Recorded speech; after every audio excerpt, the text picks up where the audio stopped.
El ser humano, en sus diversas actividades diarias, está expuesto a una serie de riesgos medioambientales que pueden materializarse en forma de enfermedad o accidente, llegando incluso a producir la muerte.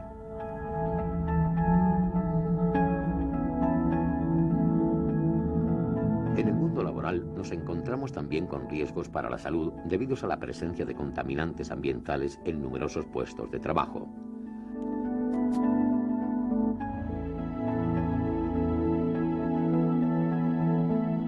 Como consecuencia de una exposición repetida, se pueden producir daños conocidos como enfermedades profesionales. Conocer y controlar los niveles existentes en el ambiente y los admisibles por el organismo humano permite que se reduzca el riesgo para la salud del trabajador.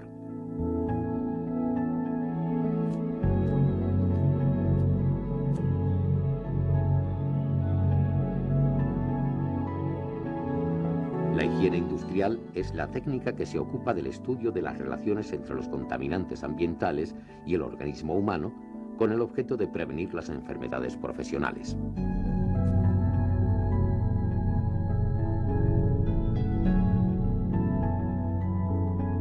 En los lugares de trabajo podemos encontrarnos contaminantes químicos como son los gases, vapores, humos y polvo, contaminantes biológicos como virus, bacterias y hongos, y contaminantes físicos, ruido, vibraciones, ambiente térmico, radiaciones. Veamos cuáles son las principales vías de entrada de los contaminantes químicos y biológicos en el organismo humano. La vía respiratoria es la más importante. Comprende todo el sistema respiratorio, es decir, nariz, boca, laringe, bronquios, bronquiolos y alvéolos pulmonares.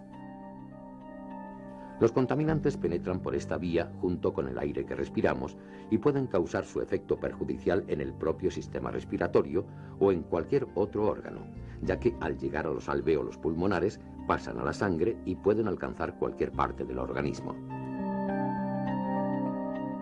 La segunda vía de entrada de contaminantes en orden de importancia es la vía dérmica, que comprende toda la superficie de la piel que envuelve nuestro cuerpo. Los contaminantes pueden penetrar en el organismo atravesando la piel y con mayor facilidad a través de posibles heridas, directamente o transportados por otras sustancias. Los contaminantes que se ingieren con la comida o que son deglutidos con las mucosas de las vías respiratorias pasan por la boca, esófago, estómago e intestinos y desde aquí a la sangre y al resto del organismo. Esta es la vía digestiva. Como vía de entrada de contaminantes al organismo es poco frecuente en situaciones normales de trabajo, pero puede ser importante si no se presta atención a los hábitos higiénicos personales.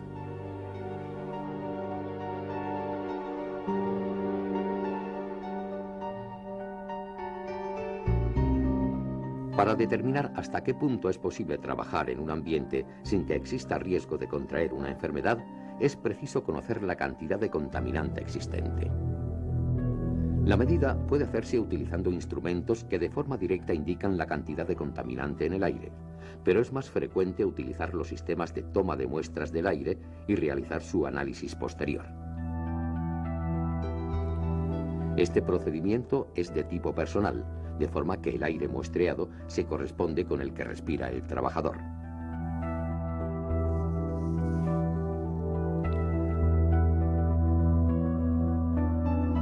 La comparación del resultado de la medición con los límites establecidos para los contaminantes, teniendo en cuenta el tiempo diario de exposición, indicará la necesidad de aplicar acciones preventivas para evitar los riesgos de enfermedad.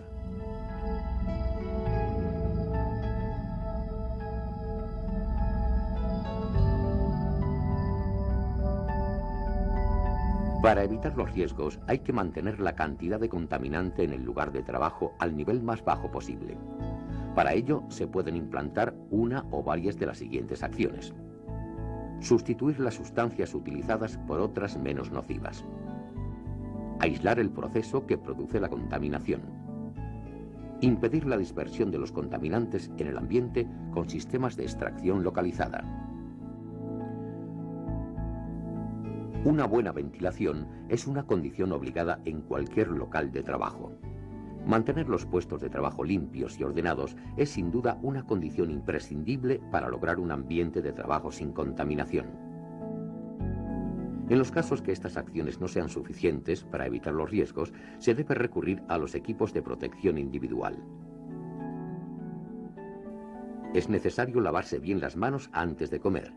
No comer ni tener comida en los puestos de trabajo. En algunos casos es preciso incluso cambiarse de ropa antes de ingerir alimentos. Pero además de las acciones de tipo técnico que acabamos de mencionar, es preciso implantar siempre medidas de tipo administrativo, como son realizar los trabajos siguiendo un procedimiento previamente establecido que tenga en cuenta las medidas de seguridad, formar e informar a los trabajadores de los posibles riesgos y de la forma de evitarlos para que puedan actuar correctamente.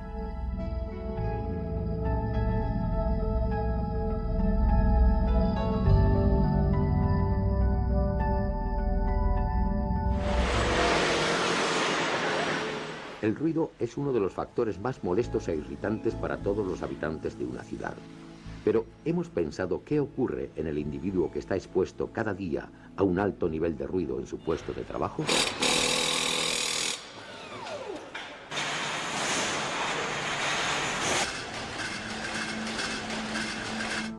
El ruido excesivo causa en el ser humano un trauma auditivo, manifestándose en forma de sordera progresiva que puede llegar a ser total.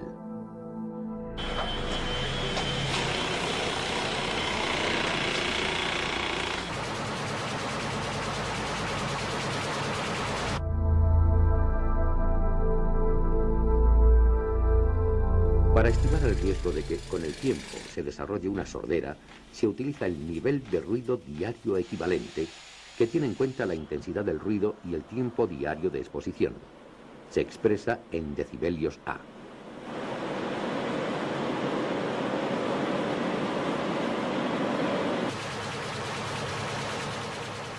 La medición de la intensidad del ruido se puede realizar con instrumentos de medida directa o con dosímetros personales que se colocan sobre el trabajador. Cuanto más alto es el nivel, mayor es el riesgo de daño al sistema auditivo. Por eso, las medidas preventivas adquieren mayor importancia cuanto mayor es ese nivel.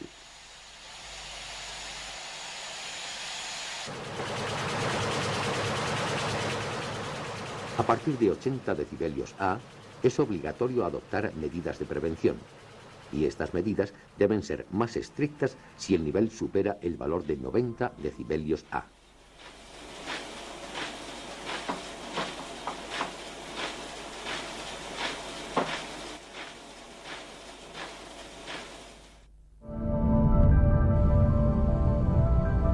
Tener en los lugares de trabajo un nivel de ruido lo más bajo posible es sin duda la mejor medida preventiva. Para ello es fundamental un buen mantenimiento de máquinas e instalaciones. La mejora de los lugares de trabajo en cuanto a la exposición a ruido se puede conseguir modificando en lo posible las máquinas y útiles de trabajo con el fin de que emitan menos ruido, aislando las máquinas ruidosas en cabinas insonorizadas, separando los lugares de trabajo de las zonas ruidosas.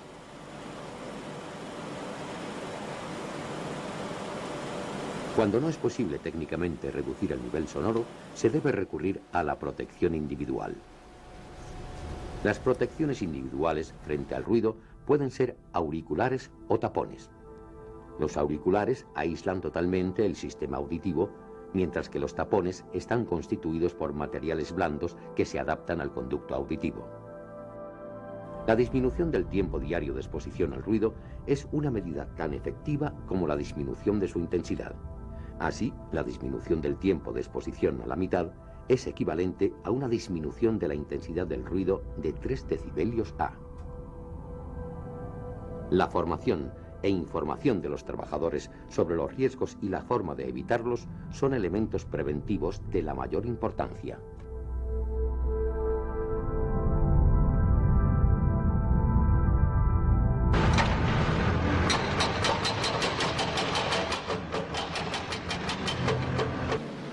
Prácticamente todas las máquinas y herramientas productoras de ruido generan vibraciones que pueden causar trastornos neurológicos, vasculares y daños en huesos y articulaciones.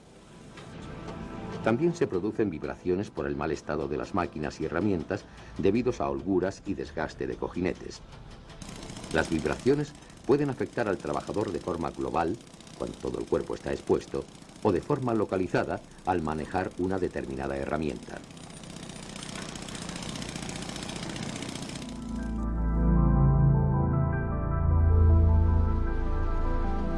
Para evaluar la posible peligrosidad de las vibraciones es necesario conocer tanto su nivel de aceleración como las frecuencias predominantes. Los equipos diseñados para evaluar la exposición a vibraciones deben ser utilizados por personal especializado en su manejo.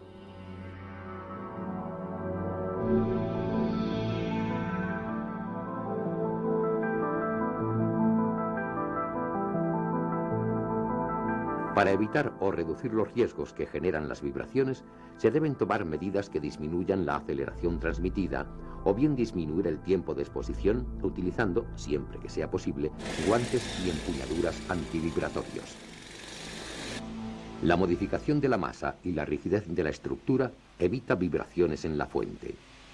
En el caso de instalaciones fijas, se colocarán elementos aislantes y elásticos entre la fuente y el resto de la estructura. Los trabajadores deberán en todo momento tener conocimiento de los riesgos que genera el uso de las máquinas y herramientas vibrátiles a través de una adecuada formación e información, descartando al personal con patología laboral asociada.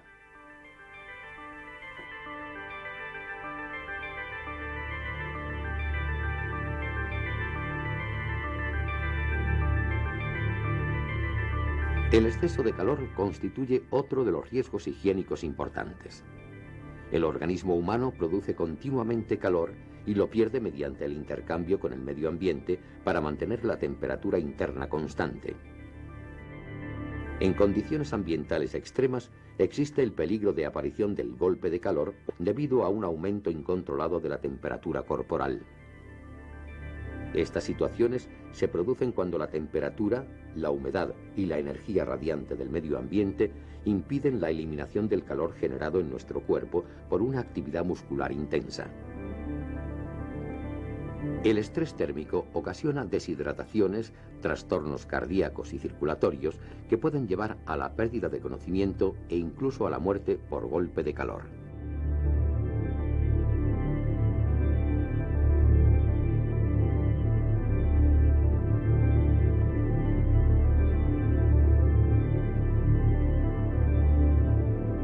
Para evaluar el riesgo de estrés térmico, se miden la temperatura, la humedad y la radiación térmica del ambiente, teniendo en cuenta la actividad del trabajador y la duración de la exposición.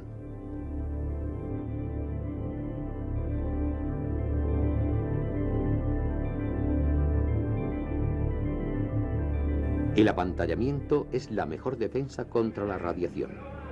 Puede lograrse el mismo efecto disponiendo los puestos de trabajo en lugares alejados de los focos de calor y climatizados. Para trabajos que deban realizarse en condiciones extremas, se utilizan protecciones individuales que pueden ser trajes o pantallas antirradiación. Algunos trajes especiales llevan incorporados sistemas de acondicionamiento de aire, logrando así una temperatura aceptable para el individuo que lo utiliza. El procedimiento de trabajo en condiciones térmicas extremas tendrá en cuenta los periodos de descanso necesarios para que el organismo recupere el nivel térmico normal. Asimismo, con una buena ventilación o climatización, se consigue controlar la humedad y temperatura del aire. Para evitar las deshidrataciones, se debe facilitar que los trabajadores puedan beber agua con las debidas garantías de salubridad, debiendo además recibir información acerca de los peligros inherentes a sus tareas y la forma de evitarlos mediante una adecuada formación.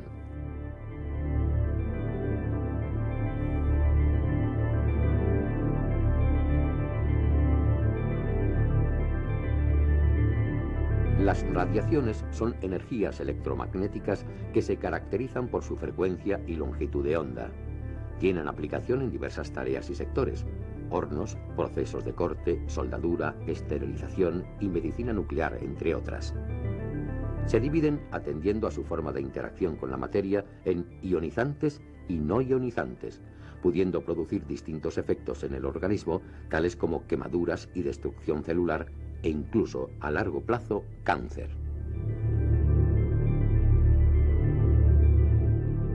Habrá que extremar las precauciones para evitar posibles fugas a través de puertas, juntas y rejillas, y se realizarán periódicamente mediciones en las zonas circundantes, con el fin de controlar la posible radiación accidental, manteniéndola por debajo de los límites permitidos para exposiciones continuas de 8 horas.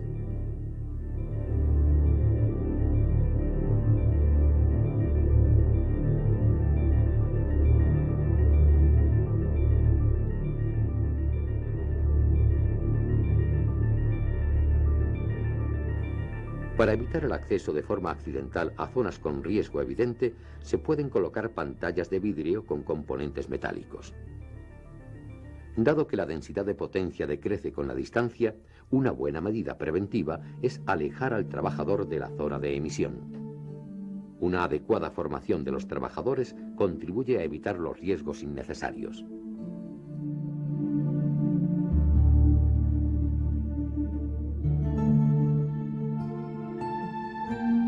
El objetivo de la higiene industrial es prevenir las enfermedades profesionales mediante el control de la exposición a contaminantes químicos, físicos o biológicos.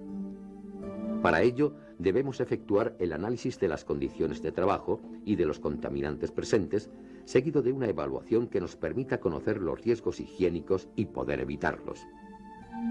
La evaluación periódica también es necesaria para tener la seguridad de que la exposición se mantiene a niveles aceptables.